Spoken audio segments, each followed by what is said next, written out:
కాళేశ్వరం ప్రాజెక్టుపై ఆ ఇద్దరు ముఖ్య నేతల విచారణ అయిపోయింది. ఆ తర్వాత ఓ సిట్టింగ్ మినిస్టర్ చేసిన కామెంట్స్తో కమిషన్కు మరో అస్త్రం దొరికినట్లయింది. కాళేశ్వరం నిర్మాణానికి కేబినెట్ తీర్మానం లేదన్న ఆయన మాటలతో పీసీ ఘోష్ కమిషన్ విచారణ తీరే మారిపోయిందంటున్నారు. కేబినెట్ మినిట్స్ కావాలంటూ ప్రభుత్వానికి లేఖలు రాస్తుండడం హాట్ టాపిక్గా మారింది. కేబినెట్ మినిట్స్ అడిగేది ఆ ఇద్దరిని ఇరికించేందుకేనా? ప్రభుత్వం కేబినెట్ మినిట్స్ ఇస్తే ఏం జరగబోతోంది? PC Ghosh commission cabinet minutes ఎందుకు అడుగుతోంది? ప్రభుత్వం కేబినెట్ మినిట్స్ ఇస్తే ఏం జరగబోతోంది? కేబినెట్ మినిట్స్ ఇస్తే కేసీఆర్, హరీష్ రావు ఇరికిపోతారా? ప్రభుత్వానికి కాళేశ్వరం కమిషన్ వరుస లేఖల వెనుక ఆంతర్యమేంటి? తెలంగాణ పాలిటిక్స్లో కాళేశ్వరం కమిషన్ విచారణ ఇంట్రెస్టింగ్ సబ్జెక్టుగా మారింది. అయితే కేసీఆర్, హరీష్ రావు విచారణతో కమిషన్ అసలు లక్ష్యం ముగుస్తుందనుకున్న సమయంలో మంత్రి తుమ్మల నాగేశ్వరరావు ఇచ్చిన చిన్న ట్విస్టుతో కాళేశ్వరం కమిషన్కు మరో అస్త్రం దొరికినట్లయింది. కాళేశ్వరం ప్రాజెక్టు నిర్మాణానికి కేబినెట్ ఆమోదం ఉందని ఎంపీ ఈటల రాజేందర్ అంటే మంత్రివర్గంలో ఆమోదం లేదని మంత్రి తుమ్మల చేసిన కామెంట్స్తో కాళేశ్వరం విచారణ కొత్త టర్న్ తీసుకుంటోంది. అయితే పీసీ ఘోష్ ముందు విచారణకు హాజరైన సందర్భంగా మాజీ సీఎం కేసీఆర్, మాజీ మంత్రులు ఈటల రాజేందర్, హరీష్ రావు కాళేశ్వరం నిర్మాణంపై కేబినెట్ ఆమోదంతోనే నిర్ణయం తీసుకున్నామని చెప్పారు. వాళ్లు చెప్పింది తప్పంటున్నారు మంత్రి తుమ్మల. దీంతో కేబినెట్ నిర్ణయాలకు సంబంధించిన వివరాలు ఉంటే పంపాలని కోరుతూ ప్రభుత్వానికి లేఖలు రాస్తోంది PC Ghosh commission. KCR statement తరువాత ప్రభుత్వానికి కమిషన్ లేఖ రాయడం చర్చనీయాంశంగా మారింది. ఇంజనీర్ల ఓపెన్ కోర్ట్ స్టేట్మెంట్ తరువాత ఓసారి, ఐఏఎస్ అధికారుల విచారణ తరువాత మరోసారి కూడా కమిషన్ లేఖ రాసింది. కేబినెట్ మినిట్స్ బయటకివ్వడానికి వీలు కాదని అధికారులు అంటున్నారు. ఒకవేళ కేబినెట్ డెసిషన్ తీసుకుంటే మంత్రివర్గ నిర్ణయాల వివరాలు బయటకివ్వచ్చన్న అభిప్రాయాలు వ్యక్తమవుతున్నాయి.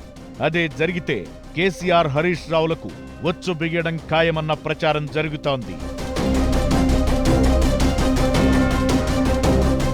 మంత్రివర్గంలో చర్చించకుండానే, కేబినెట్ ఆమోదం లేకుండానే ఎగ్జిక్యూటివ్ ఆర్డర్స్తో కాళేశ్వరం పనులు మొదలు పెట్టారని తుమ్మల అంటున్నారు.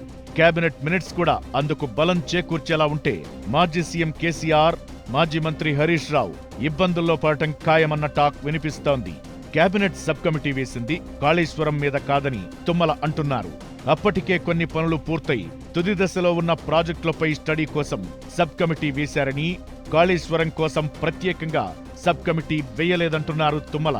అయితే కాళేశ్వరం కూడా పాత ప్రాజెక్టేనని, కాకపోతే పేరు మారింది, ప్రాజెక్టు కట్టిన ప్లేస్ మారింది తప్ప కొత్తగా మార్పేమీ లేదంటున్నారు అప్పుడు ఆర్థిక మంత్రిగా పనిచేసిన ఈటల రాజేందర్. ప్రత్యేకంగా కాళేశ్వరం మీద సబ్ కమిటీ వేయలేదు, పైగా కేబినెట్లో తీర్మానం చేయలేదని తుమ్మల గట్టిగా చెబుతుండటంతో కేబినెట్ మినిట్స్ లో కూడా అదే ఉంటే గనుక కేసీఆర్, హరీష్ రావు ఇరికిపోయే అవకాశాలు ఉన్నాయంటున్నారు. అయితే ప్రభుత్వం పీసీ ఘోష్ కమిషన్ కు కేబినెట్ మినిట్స్ ఇస్తుందా లేదా అన్నదే సస్పెన్స్ గా మారింది. వచ్చే నెలలో జస్టిస్ పీసీ ఘోష్ కమిషన్ కాళేశ్వరంపై ప్రభుత్వానికి నివేదిక ఇవ్వనుంది. దీంతో ఆ రిపోర్ట్లో ఏం చెప్పబోతోందన్నది ఉత్కంఠ రేపుతోంది. కమిషన్ రిపోర్ట్ ఇచ్చాక కేసీఆర్, హరీష్ రావులపై ఖచ్చితంగా కేసులు నమోదు చేసే అవకాశముందన్న ప్రచారం జరుగుతుండటంతో గులాబీ శ్రేణులు ఆందోళన వ్యక్తం చేస్తున్నాయి. మరోవైపు బీఆర్ఎస్ వర్కింగ్ ప్రెసిడెంట్ కేటీఆర్ కూడా formula E car race case ఎదుర్కొంటుండడం కారు పార్టీ శ్రేణులను టెన్షన్ పెడుతోందట. ఈ కార్ రేస్ కేసులో లేటెస్ట్ గా మరోసారి ఆయనకు నోటీసులు ఇవ్వడంతో కేటీఆర్ ఏసీబీ విచారణకు హాజరయ్యారు. కేటీఆర్ మొబైల్ ఫోన్లను ఇవ్వాలని కోరిన ఏసీబీ అవసరమైతే మళ్లీ విచారణకు పిలుస్తాం, అందుబాటులో ఉండాలని కేటీఆర్ ను ఆదేశించింది. మూడోసారి విచారణకు పిలిస్తే కేటీఆర్ ను అరెస్టు చేస్తారన్న ప్రచారం జోరుగా సాగుతోంది.